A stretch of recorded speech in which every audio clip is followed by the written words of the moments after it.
नाज़रीन करام अस्सलाम वालेकुम।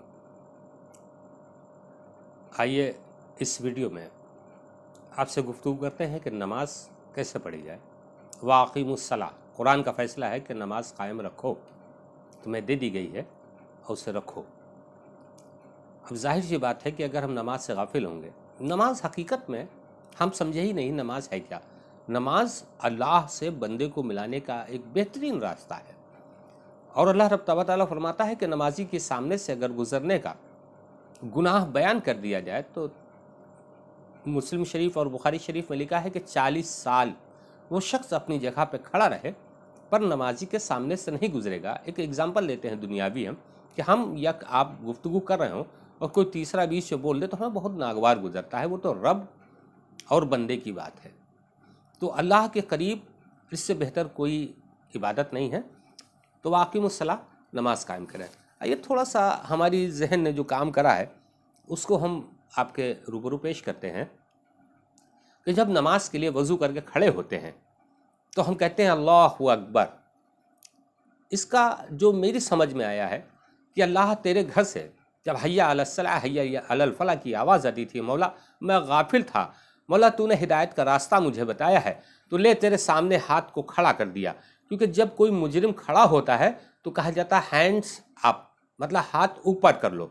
इसी तरह हम अपने रब के हुजूर में हैंड्स अप करते हैं, अल्लाहु अकबर, और कानों की लबों को छू करके ए मेरा मौला तेरे हुजूर में हमने हाथ को खड़े कर दिए हैं, मौला आप मेरी इबादत को कबूल कर ले और मेरे गुनाहों को माफ़ कर दे। अब हम अल्लाहु अकबर कह के ऐसे खड़े होते हैं, दोनों हाथ नाफ के नीचे बांध लेते हैं और उसकी सना पढ़ना शुरू करते हैं कि ले मेरे मौला हमने नज़रों को झुका लिया, मौला हमने तेरे सामने हाथ भी बांध लिए हैं, मौला आप तेरी सना भी बयान करेंगे। ऐ मेरे रब तू बड़ा रहीम व करीम है, अपने हबीब के सदक़े में मेरे सज्जों को कबूल कर ले। आइए थोड़ा सा तर्जुमा हम उसके आपके सामने पेश करते हैं। हो सकता है कि आपके इस अमल से इस बदकार गुनहगार को भी निजात मिल जाए और मैं सैयद जानवासी जो शर्फ हासिल है अपने पीर की गली का खाकरोब कहलाने में मुझे फ़ख्र होता है। मैं वारिस आलम नवाज़ की दर का भिखारी की औकात नहीं, मेरी औकात इतनी नहीं है कि जो मेरे पीर वारिस कुल के दरवाजे पे जो भंगी झाड़ू देता है उसके यहाँ उसकी गली में जो आवारा कुत्ते हैं उस तलवों की खाक की औकात इस बदकार गुलाम की नहीं है।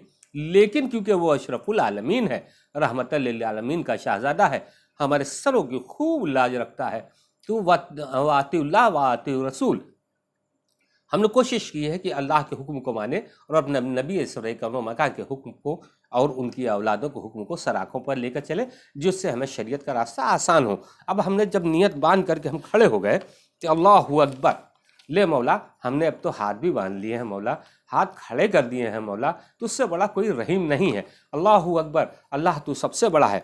अब हमने सना शुरू की, सुब्हानक अल्लाहुम्मा व बिहम्दिका व तबारक अस्मुका व तआला जद्दुका व ला इलाहा गैरुक। ए अल्लाह सारी पाकी तेरे लिए है, अल्लाह मेरा दिल तुझे याद करता है और तारीफ़ के साथ तेरा नाम बरकत वाला है और बुलंद है, तेरी शान और तेरे सिवा कोई इबादत के लायक नहीं। अब पढ़ेंगे हम आऊज़ु बिल्लाहि मिनश शैतानिर रजीम, मैं अल्लाह की पनाह मांगता हूँ शैतान मरदूद से। अब पढ़ेंगे हम बिस्मिल्लाहिर रहमानिर रहीम, अल्लाह के नाम से शुरू करता हूँ जो बड़ा रहम वाला है। अब हम सूरह फातिहा पढ़ेंगे अल्हम्दुलिल्लाह। अब हम दोनों हाथ बांधे हुए हैं और अल्लाह की सना बयान कर रहे हैं। तो अल्लाह और बंदे के बीच में नमाज में जो कुर्बत होती है, इससे कुर्बत किसी भी चीज़ में नहीं मिलती है। तो मोमिनो अपने रब को राज़ी करने के लिए बेहतर तरीका है कि उसके हुजूर में हाथ खड़े कर दो, उसके हुजूर में हाथ बांध कर खड़े हो जाओ, उसके हुजूर में घुटने टेक दो, अल्लाह की कसम तो हमें माफ़ कर देगा। आइए हम नमाज पढ़ते हैं इससे पहले कि मेरी नमाज पढ़ी जाए। अब हम सूरह फातिहा की तलावत करते हैं। अल्हम्दुलिल्लाहि रब्बिल आलमीन, ऐ अल्लाह सब कुछ सारी बड़ाई सारी पाकी तेरे लिए, तू सारे आलमों का जितने भी आलम है सब का पालने वाला है, तू ही रब्बे कायनात है। अर्रहमानिर रहीम, तमाम जहानों का निहायत रहम करने वाला तू ही है। मालिक यौमिद्दीन, मालिक है क़यामत के दिन का। مطلب جب ہم جیسے اعمال کریں گے وہ اجر تجھ مجھے حشر کے دن دے گا، تو اس کا بھی مالک ہے۔ ایاک نعبد و ایاک نستعین، ہم تیری عبادت کرتے ہیں اور تجھی سے مدد مانگتے ہیں، مولا تیرے علاوہ کسی کی عبادت نہیں کرتے ہیں۔ مولا ہم بھٹک گئے تھے، اب ہاتھ باندھے تیرے حضور میں کھڑے ہیں، مولا نظروں کو جھکائے ہیں، مولا تو کرم کر ہم پر، ہماری نمازوں کو قبول کر لے۔ اب ہم نے کہا اہدنا الصراط المستقیم، مستقیم ہم کو چلا سیدھا راستہ،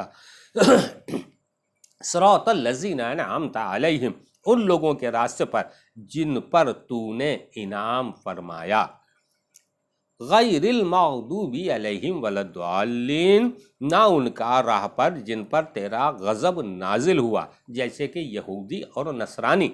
اللہ کا انعام کس پر نازل ہوگا؟ جس پر اللہ کی رحمتیں اسی پر نازل ہوں گی جو اس کے حکم کے مطابق زندگی گزارے گا۔ قرآن نے 50 جگہ کہا ہے واقیم الصلاۃ، کہ نماز کو قائم رکھو، تم کو دے دی گئی ہے، حبیب نے طریقہ بتا دیا ہے، ان کی آل نے تم کو جو ہے سجدے میں تڑپ بتا دی ہے، اب اس کو قائم رکھو تاکہ تمہارے راہ راست کا حساب بن سکے۔ اب ہم نے کہا غیر المغضوب علیہم ولا الضالین، نہ ان کی راہ پر جن پر تیرا غضب نازل ہوا اور نہ گمراہوں کے راستے۔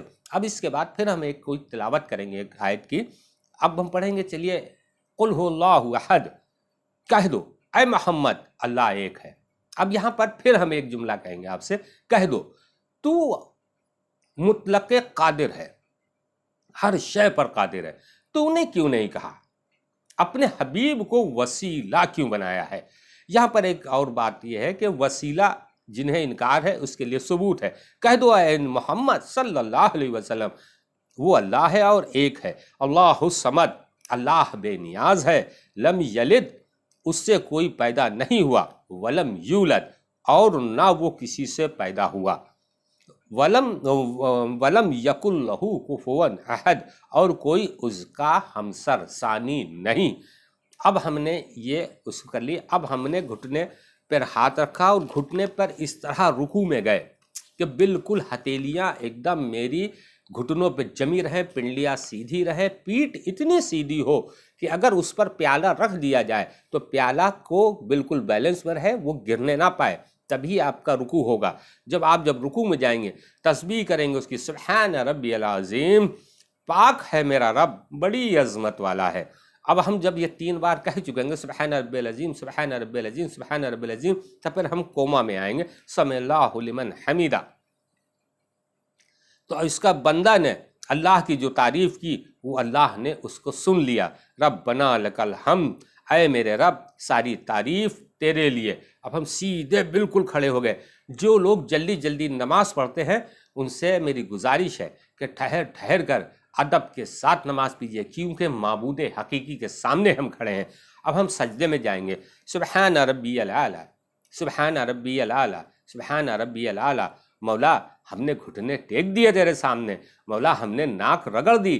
اور ایک چیز اور بتا دوں، جو لوگ پنجے کو پچھلے نہیں بھرتے ہیں، ہتھیلیوں کو نہیں بھرتے ہیں، ساری سمتیں اس طرح کی نہیں ہونی چاہیے، اس طرح ہونی چاہیے کہ ساری کی سمت، سب کی سمت قبلے کے رخ ہو، اور پنجوں کو بالکل بھر دینا چاہیے، ناک پر زور ہونا چاہیے، ماتھے پر زور قطعی نہیں آنا چاہیے، ماتھے کے نیچے چیٹی آ جائے تو اس کو بھی مرنا نہیں چاہیے۔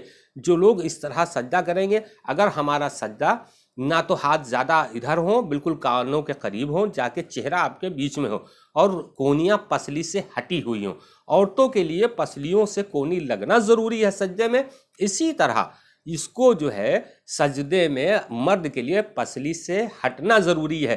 اب یہاں پر ایک جملہ میں سجدے کے لیے کہہ دوں کہ اکثر لوگ کہتے ہیں کہ مزاروں پر سجدہ ہوتا ہے۔ اب آپ یہ بتائیے کہ سجدے میں اتنے فرائض ہیں، اتنی سنتیں ہیں، اگر اس میں ایک میں بھی خامی رہ گئی تو سجدہ نہیں ہوتا، تو ہم اپنے پیر کے ٹھوکروں کو اگر بوسہ دیتے ہیں تو وہ سجدہ کہاں سے ہو جائے گا؟ ثابت کرو اسے۔ سبحان ربی الاعلی، سبحان ربی الاعلی، سبحان ربی الاعلی۔ اے میرے مولا تو بڑا رحیم و کریم ہے، اب تو ہم نے تیرے سامنے ناک رگڑ دی، مولا گھٹنے بھی ٹیک دیے، سر کو بھی تیرے حضور میں رکھ دیا، مولا پاک ہے تو میرا رب ہے، میرے گناہوں کو معاف کر دے، میری نمازوں کو قبول کر لے۔ اب اس طرح خود بھی نماز پڑھیے اور اپنے بچوں کو بھی نماز پڑھنے کی تاکید کیجیے۔ السلام علیکم۔